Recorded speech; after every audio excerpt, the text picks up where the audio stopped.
제가 어떤 사람에 대한 이야기를 한번 말씀드리겠습니다. 한번 누군지 맞춰보시죠. 원수 같은 사람, 아니 원수 같은 사람보다 더 지독하게 싫은 사람이 있었습니다. 이 사람 때문에 나의 인생은 완전히 파괴되었죠. 가정이 파탄나고 친구들도 다 잃어버렸습니다. 물론 처음부터 그런 것은 아니었습니다. 그런데 사람들이 나를 좋아한다는 것을 알고부터는 나를 미워하기 시작했습니다. 그래서 나를 함정에 빠뜨렸고 또 나를 도와주는 사람들을 찾아가서 보복하기도 했습니다. 더 이상 살 수가 없어서 도망쳤는데 그 사람은 끝까지 나를 쫓아왔습니다. 너무나 무서웠습니다. 이 사람은 아마 지구 끝까지 나를 쫓아다니기로 작정을 한 것 같습니다. 그래서 어떤 때는 정신병자 행세를 하면서 겨우 목숨을 건진 때도 있었습니다. 누구 이야기일까요? 네, 다윗의 이야기죠. 다 아시는 내용입니다. 계속 들어보면 그의 이야기는 이렇게 계속됩니다. 나를 괴롭혔던 이 사람을 죽이고 싶은 마음이 들 때가 한두 번이 아니었습니다. 실제로 그럴 기회도 있었습니다. 모든 사람들이 이때가 하나님이 주신 기회라고 말했습니다. 그런데 차마 그렇게 하지 못했습니다. 그러다가 어느 날 문득 이 사람이 죽었다는 소식을 듣게 되었습니다. 그런데 웬일일까요? 이 소식을 듣고 나는 커다란 슬픔에 빠져 있습니다. 이렇게 해서 다윗이 쓴 슬픔의 노래가 만들어지게 되었는데요. 지금은 우리에게 전해지지 않는데 야살의 책이라고 하는 그 책 속에 활노래라고, 오늘 본문의 18절에 활노래라고 하는 표현이 나와 있는데 이 글이 성경을 통해 유일하게 보존되고 있는 그런 내용입니다. 근데 제가 조금 전에 말씀드린 내용을 잘 알고 계신 여러분들의 입장에서 이 다윗의 슬픔의 노래는 잘 이해가 가지 않습니다. 요나단의 죽음을 슬퍼하는 것은 충분히 이해할 수가 있죠. 왜냐하면 요나단은 다윗에게 생명의 은인이었기 때문입니다. 사실 이 부분이 이 동성애를 주장하는 사람들은 다윗과 요나단의 관계를 동성애적 관계라고 주장하는 사람들이 있어요. 나중에 기회가 되면, 오늘 포커스가 그게 아니기 때문에 그 이야기를 말씀드릴 수는 없는데 나중에 그 문제를 한번 제가 다루어서 말씀드리려고 하는데, 어쨌든 다윗이 지극히 사랑하고 우정을 나누었던 요나단의 죽음을 슬퍼하는 것은 지극히 당연한 일입니다. 그런데 사울은 조금 다르죠. 그런데 오늘 이 노래를 쭉 읽어보면 다윗은 요나단의 죽음만을 슬퍼하고 있는 것이 아니라 사울과 요나단 두 용사의 죽음을 슬퍼하고 있습니다.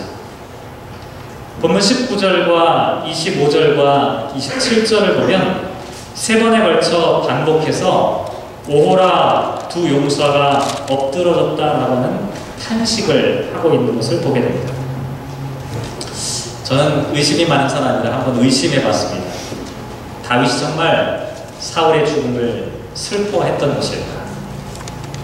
저 같으면 저를 괴롭히고 저를 힘들게 했던 원수 같은 사울이 죽었다는 소식을 들으면 쾌재를 불렀을 것 같은데 다윗은 왜 그렇게 슬퍼했을까? 그의 슬픔이 정말 진실일까?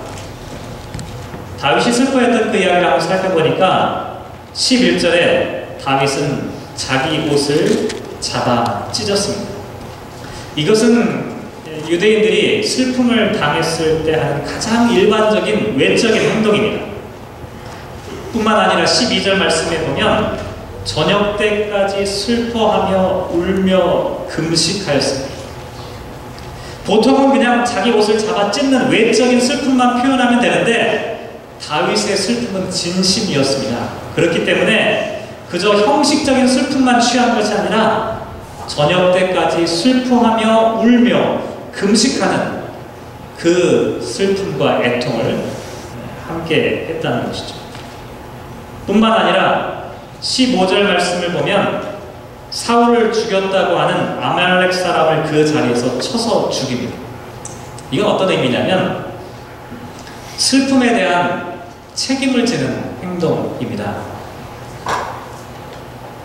다윗은 사울의 죽음을 가짜로 슬퍼하는 것이 아니라 진심으로 슬퍼하고 애통했다는 것이죠. 어떻게 그럴 수가 있을까? 저와 여러분의 입장에서 한번 생각해 보시기 바랍니다. 나를 그렇게 괴롭게 하고 힘들게 하는 사람이 이제 더 이상 나를 그렇게 괴롭히지 못하는 상황이 되었다면 우리는 그것을 슬퍼하게 될까요? 아니면 기뻐하게 될까요? 오늘 설교를 준비하면서 제가 고민했던 부분이 바로 이 문제였습니다. 다윗이 정말 슬퍼했다면 그 슬픔의 정체가 과연 무엇일까? 무엇으로 하여금 다윗으로 하여금 사울의 죽음을 슬퍼하도록 했던 것일까? 이게 오늘 함께 생각해 볼 설교의 요지입니다. 그 말씀을 직접적으로 나누기 전에 다른 이야기부터 먼저 했으면 좋겠습니다. 오늘 봉독하진 않았지만 성서 일과의 말씀을 보면 복음서의 말씀이 마가복음 5장 말씀인데요. 거기 보면 두 가지 사건이 기록되어져 있죠. 하나는 회당장 야이로의 딸을 살리시는 이야기이고, 또 다른 하나는 12년 동안 혈루증으로 고생하던 여인을 고치는 이야기입니다. 근데 이 두 이야기가 이렇게 얽혀 있습니다. 혈루증 여인에 대한 이야기를 중심으로 회당장 야이로의 딸을 살리는 이야기가 앞과 뒤를 샌드위치처럼 포장하고 있는 그런 형태로 되어 있습니다.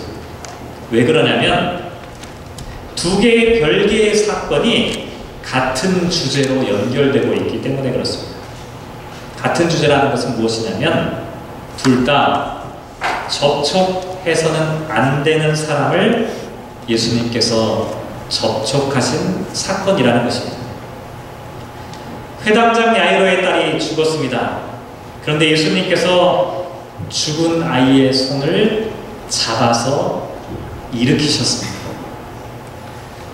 레위기 21장을 보면 아론의 자손 제사장들은 직계 가족의 경우를 제외하고는 죽은 자를 만짐으로 말미암아 스스로를 더럽히지 말라라고 하는 계명의 말씀이 있습니다. 특별히 대제사장의 경우는 더 심각합니다. 레위기 21장 11절 보면 어떤 시체에든지 가까이 하지 말지니 그의 부모로 말미암아서도 더러워지게 하지 말라, 이렇게 말씀하고 있습니다. 부모의 시신도 만지지 못하게 합니다. 왜냐하면 시신은 죽음이라고 하는 것은 인간의 범죄와 타락에 대한 하나님의 저주를 나타내는 것이기 때문에 거룩한 제사를 감당하는 제사장은 시체로 인한 오염을 방지하도록 하기 위한 규정이었던 것입니다. 그런데 우리의 대제사장이신 예수님은 어떻게 하셨습니까? 마가복음 5장 41절을 보면 그 죽은 아이의 손을 잡고 이르시되 달리다고 하시니, 번역하면 곧 내가 내게 말하노니 소녀야 일어나라 라고 말씀하셨습니다. 죽은 아이의 시신을 예수님께서 잡으셨습니다. 접촉하면 안 되는 죽은 시신을 예수님이 만지신 사건이라는 것이죠. 혈루증 여인도 마찬가지입니다. 혈루증은 많은 사람들이 혈우병과 혼동해서 생각합니다. 혈루증과 혈우병은 전혀 다른 질병입니다. 혈우병은 상처가 났을 때 지혈되지 않는 병인데 여자에게는 일어나지 않고 남자에게만 유전적으로 발생하는 그런 병입니다. 그런데 여기에 나와 있는 혈루증이라고 하는 것은 레위기 15장 25절에서 말하고 있는 유출병이라고 하는 것으로 생각해 볼 수 있습니다. 거기 보면 이렇게 나와 있습니다. 만일 여인의 피의 유출이 그의 불결기가 아닌데도 여러 달이 간다든지 그 유출이 그의 불결기를 지나도 계속되면 그 부정을 유출하는 모든 날 동안은 그 불결한 때와 같이 부정하다. 무슨 얘기냐면 여자들이 한 달에 한 번씩 하는 이 생리가 끝나지 않고 지속되는 것을 이야기합니다. 자궁에 문제가 생겨서 그렇게 되든지 어떤 일인지는 잘 모르겠지만 피가 계속 나오는 이와 같은 경우를 혈루증이라고 말하고 있는데, 문제는 피가 나는 것이 문제가 아니라 이렇게 출혈이 계속되는 것을 정결하지 않은 병으로 간주했다는 사실이죠. 이런 사람이 곁에 있으면 어떻게 해야 하냐면 멀리 피하는 게 상책입니다. 조금이라도 접촉하게 되면 그 순간에 그 사람의 죄와 더러움이 나에게 전염될 수 있기 때문입니다. 그런데 참 이상하게도 마가복음의 말씀을 잘 살펴보면 불경스러운 이 여인과 예수님이 접촉했다라고 하는 것을 표현하고 있습니다. 참 묘한 표현이에요. 예수님의 옷자락을 잡는 장면이 나와 있는데 사람들이 막 밀려들고 있었기 때문에 그냥 이 여인의 손이 예수님의 옷자락을 스친 것일 수도 있습니다. 그런데 오히려 예수님께서 뭐라고 말씀하셨냐면 마가복음 5장 30절에 보면 예수께서 그 능력이 자기에게서 나간 줄을 곧 스스로 아시고 무리 가운데서 돌이켜 말씀하시되 누가 내 옷에 손을 대었느냐 이렇게 말씀하셨습니다. 말씀하지 않고 그냥 지나갔으면 아무도 몰랐을 텐데 굳이 예수님께서 말씀하셨습니다. 누군가가 내 옷에 손을 대었다.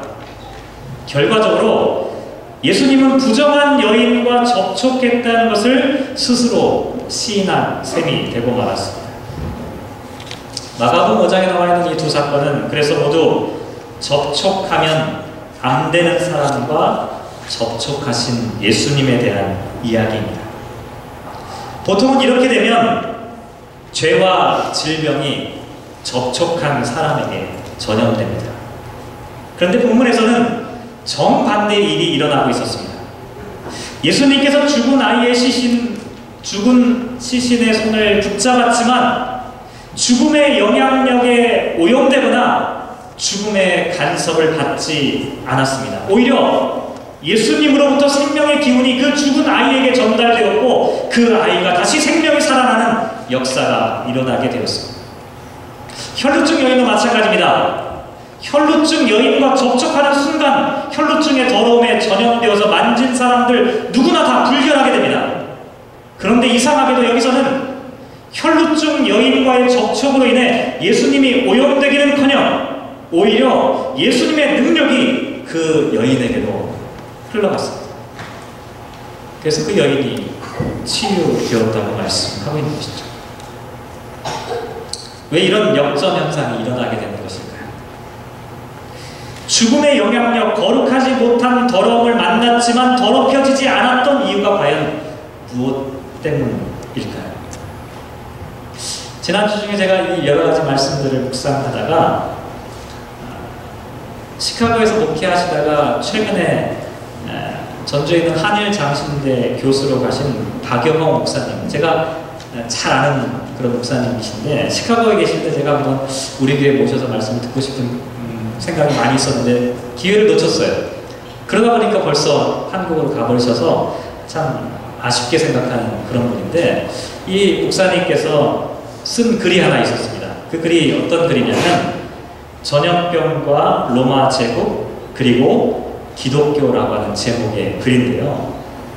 사실 오늘 설교는 이분의 글을 읽으면서 제가 깨달은 그런 내용입니다. 그분의 글을 제가 좀 길지만 인용해 드리겠습니다. 세계 역사에서 가장 풍요와 안정을 부과했던 황금 시대를 꼽으라면 많은 역사가들이 로마의 오현제 시대를 말할 것이다. 그러나 그 끝자락인 마르쿠스 아울렐리우스 시대는 엄청난 전염병에 시달린 음산한 시기였다.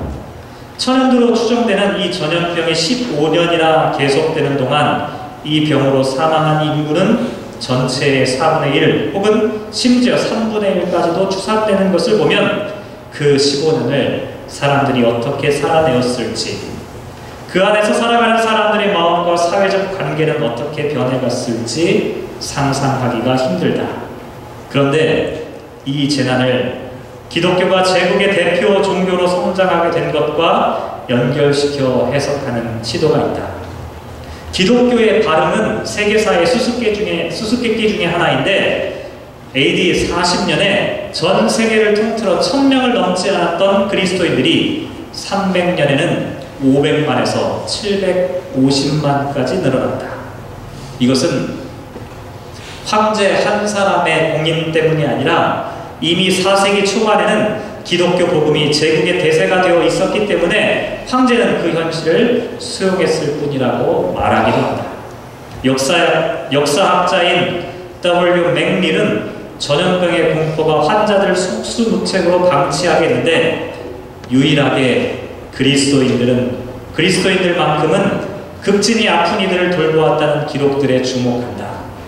전염에 대한 공포로 상호 의심과 기피, 혐오의 생지옥을 겪고 있는 가운데 그리스도인들은 두려움보다 더 큰 사랑으로 서로를 극진히 돌보았다는 것이다. AD 260년경에는 두 번째 전염병이 제국을 덮쳤다. 가족 중에 아무도 죽지 않은 집을 찾기가 힘들었고 한 명만 사망한 집은 다행이라는 말까지 생겨났다. 두 번의 재난을 겪으면서 제국의 인구는 현저하게 줄었다. 사회학자 R. 스타크는 여기에 대해 섬세한 설명을 추가한다. 전염병은 기존의 사회 조직을 붕괴시켰다. 특히 어깨를 맞대고 술잔을 부딪히면서 우리가 남이가 외치지만 막상 병에 걸리면 서로를 의심하고 밀어내기에 바쁠 뿐인 그 관계의 한계가 드러난 것이다. 그런데 초기 그리스도인들은 그들의 공동체가 적어도 이 땅 위에서는 가장 안전한 곳임을 삶으로 증명해내었다. 그 공동체의 일원이 되면 누구도 외롭지 않다는 희망을 준 것이다. 제가 이 글을 읽는데 메르스 생각이 나더라고요. 근데 메르스가 심각한 이유는 병의 전염성과 사망률 때문이 아닌 것 같다는 생각이 들었습니다.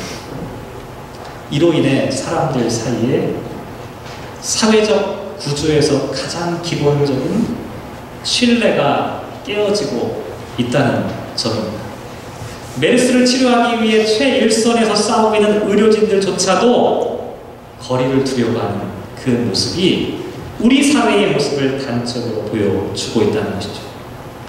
그런데 초기 그리스도인들은 전염병이 도는 시대에 오히려 그리스도인의 공동체를 통해 진정한 사랑의 힘을 보여주었다는 것입니다. 오히려 전염병에 창궐하던 시대에 그리스도인의 공동체들은 오히려 번성하게 되었다는 것이죠. 어떻게 그렇게 될 수 있었을까요? 혼자 이렇게 생각해 봤습니다. 아마도 초기 그리스도인들은 예수님께서 죽은 아이의 손을 잡아주시고 혈루증 여인에게 생명의 능력을 나눠주신 것을 온전히 믿으며 살았기 때문이 아닐까. 또 이들이 이렇게 할 수 있었던 것은 예수 그리스도를 통해 더러움과 죽음이 생명과 치유로 역전된다는 것을 믿었기 때문이 아닐까. 다시 말씀드리면 혈루증 여인이 예수님을 만졌을 때 오히려 예수님의 능력이 이 여인에게 전해지고 죽은 아이의 손을 잡고 일으켰을 때도 죽음의 영향력이 아니라 생명의 능력이 아이에게 전해졌던 것처럼 믿음의 사람들은 죄에 오염되는 것이 아니라 오히려 생명을 전하는 사람들이 되었던 것이 아닐까. 그런데 박영호 목사님의 글을 계속 읽으면서 또 다른 측면을 제가 발견하게 되었습니다. AD 260년경 이집트 알렉산드리아의 감독이었던 디오니시우스가 쓴 편지를 인용하면서 이렇게 말하고 있습니다. 이 일이 있은 뒤 전쟁과 기근이 발생했습니다. 그리고 그 잠시 여유를 얻게 되자 이번에는 패스트의 공격을 받았습니다. 이것은 그 무엇보다 두렵고 고통스러운 것이었으며 모든 희망을 초월하는 재난이었습니다. 이교도들뿐만 아니라 우리에게도 치명적인 일이었습니다. 하지만 우리에게는 그것은 다른 사건들과 마찬가지로 우리를 연단하고 훈련하는 수업에 불과했습니다. 실제로 대부분의 형제들은 넘치도록 큰 사랑과 형제를 발휘하여 자기 목숨을 아끼지 않고 서로를 의지하며 끊임없이 병자를 돌보았고 조금도 두려워하지 않고 계속하여 그들에게 필요한 것을 공급하였습니다. 형제들은 그리스도 안에서 서로를 돌보았으며 그들과 함께 지극한 기쁨 가운데 세상을 떠났습니다. 그들은 자원하여 환자들의 입에 음식을 넣어 줌으로써 자신의 고통을 자초하였습니다. 많은 형제들이 다른 사람을 치료하고 건강하게 해주고는 자기들은 죽었습니다. 그들은 스스로 죽음을 자초했으며 실제로 자신의 죽음 속에서 만물의 찌꺼기가 되었습니다. 우리 형제들 중에 가장 선한 사람들은 이런 식으로 세상을 떠났습니다. 그들 중에는 장로도 있었고 집사도 있었으며 크게 칭찬받는 사람들도 있었습니다. 그들은 성도의 시신을 맨손으로 품에 안아다가 눈을 깨끗이 해주고 입을 닫아주었으며 그들을 어깨에 지고 가서 사지를 가다듬고 포옹하였고 그들을 단정히 씻기고 수의를 입혔습니다. 그리고 곧 자기 자신도 같은 의식의 대상이 되었습니다. 살아남은 자들은 앞서간 사람들의 뒤를 이렇게 쫓았습니다. 그러나 이교도들은 이와 반대로 행했습니다. 그들은 병들어 앓기 시작한 사람들을 쫓아냈으며 사랑하는 친구들도 멀리했습니다. 그들은 아직 숨이 끊어지지 않은 사람을 길에 내다버렸고 죽은 사람을 내장해 주지도 않았습니다. 그들은 어떻게 해서든지 죽음을 피하려 했습니다. 그러나 아무리 예방하고 조심해도 그것을 피할 수는 없었습니다. 유세비우스가 쓴 교회사에 나와 있는 글을 인용한 내용입니다. 다시 처음으로 돌아가 보죠. 다윗은 어떻게 사울의 죽음을 슬퍼할 수 있었을까요? 이것이 오늘 설교의 출발점이라고 말씀드렸습니다. 자기를 괴롭게 하고 힘들게 하는 사람, 자기를 공격하는 사람의 죽음을 진심으로 슬퍼할 수 있었던 다윗의 사람됨의 비결은 과연 무엇일까요?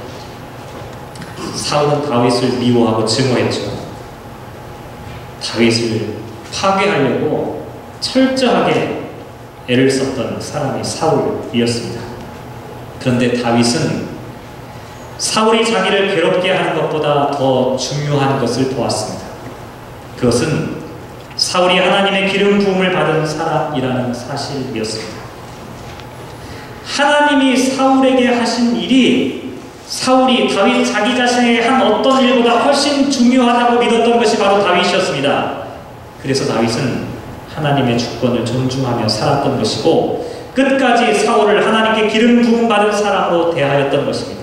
차라리 내가 어려움을 당하고 고향을 떠나는 한이 있어도 사울을 죽일 수 있는 기회가 있었지만 그렇게 하지 않았고 그러다가 사울이 죽었을 때 그 누구보다도 슬퍼했던 것이죠. 그런데 사람들은 다윗의 이와 같은 모습을 보면서 비로소 이 사람이야말로 하나님의 사람이구나, 하나님께서 통일 왕국의 지도자로 세우시는 사람의 모습이 바로 이와 같은 사람이구나 하는 것을 깨닫게 되는 거죠. 성경에는 이와 같은 마음을 가졌던 사람들이 참 많습니다. 그 중에 대표적인 사람을 꼽으라고 하면 창세기 45장 5절에 나와 있는 요셉을 꼽을 수가 있는데, 요셉은 이렇게 말합니다. 당신들이 나를 이곳에 팔았다고 해서 근심하지 마소서, 한탄하지 마소서. 하나님이 생명을 구원하시려고 나를 당신들보다 먼저 보내셨나이다. 이렇게 이야기합니다. 자기를 죽음의 구덩이에 밀어 넣어버린, 그리고 노예로 팔아버린 형들을 향해 요셉이 했던 말입니다. 어떻게 이렇게 말할 수 있었을까요? 요셉은 하나님의 눈으로 이 사건을 다시 볼 수 있었기 때문이었습니다. 만약에 다윗이 사울에게서 받았던 상처와 고통만을 기억하고 그것을 사울에게 되돌려 주려고 했다면 다윗은 사울을 죽였다고 하는 그 아말렉 병사에게 큰 상을 주었을지도 모릅니다. 하지만 다윗은 악에 의해 전염되거나 오염되지 않았던 사람이었습니다. 세상 사람들은 미움을 받으면 증폭된 미움을 다시 되돌려줍니다. 그런데 다윗과 요셉은 미움을 받았지만 오히려 사랑을 되돌려 주었습니다. 죽은 시신에 접촉했지만 죽음의 영향을 받지 않은 것입니다.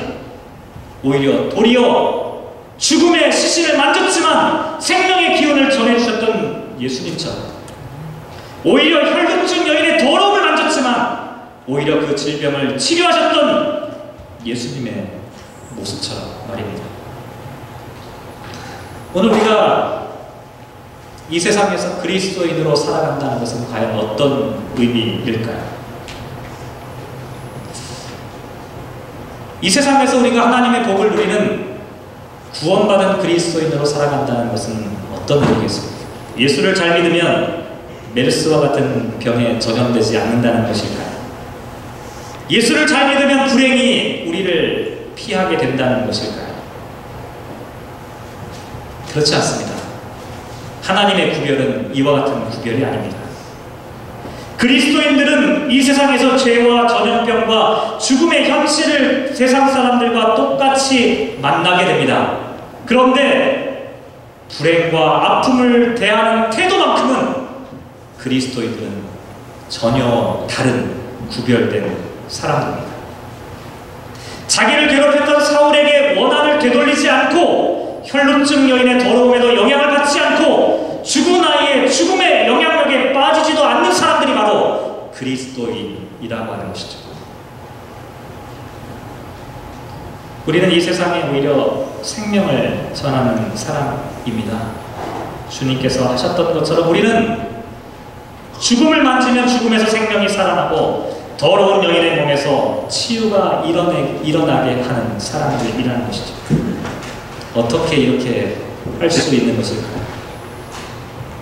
우리 안에 주님의 성령이 임하시면, 우리가 주님의 성령이 되면, 우리가 하나님의 분신이 되면, 하나님의 작은 제자가 되면, 하나님의 그리스도인들이 되면, 초기 그리스도인의 공동체와 같은 사람들이 되면 우리는 이 세상에 죽음의 영향력 속에서도 오히려 생명을 전하는 사람들이 될 수 있다는 것이죠. 다윗은 이 노래를 만든 후에 18절 말씀에 유다 족속에게 가르치라고 명령하였습니다. 왜냐하면 하나님을 믿는 사람이라면 모름지기 이렇게 슬퍼하는 법을 배워야 하기 때문입니다. 사랑하는 성도 여러분, 한 주간 동안 이 세상에서 살아가실 때 이 세상에 오염되지 않는 능력, 오히려 이 세상을 치유하고 변화시키는 생명의 능력을 소유한 사람들로 살아가시기를 바랍니다. 사울의 죽음 앞에서 애통하는 사람들 되셨으면 좋겠습니다. 우리는 모두 그리스도인들입니다. 예수님께서 죄인의 손을 잡아주셨던 것처럼 우리도 주님과 같이 이 세상의 사람들을 향해 손길을 내밀고 그들의 손을 붙잡아줄 때 주님의 생명이 그 사람들에게 전파되는 역사가 우리들로 하여금 나타나게 될 것입니다. 우리가 그렇게 살 때 우리의 공동체가 그런 사람들로 가득 차게 될 때 우리는 그 속에서 우리의 삶을 맡길 만한 희망적인 공동체를 발견할 수 있지 않을까. 그 공동체, 우리의 삶을 마음껏 맡겨도 부끄럽지 않은 그런 공동체, 그것이 교회 공동체가 아닐까 생각해 봅니다. 사랑하는 성도 여러분, 이 한 주간 동안 생명을 나누고 생명을 전하는 다윗이 되기 바랍니다. 이 한 주간 동안 그리스도의 제자로 살아가시는 저와 여러분 되시기를 주님의 이름으로 기원합니다. 기도하겠습니다.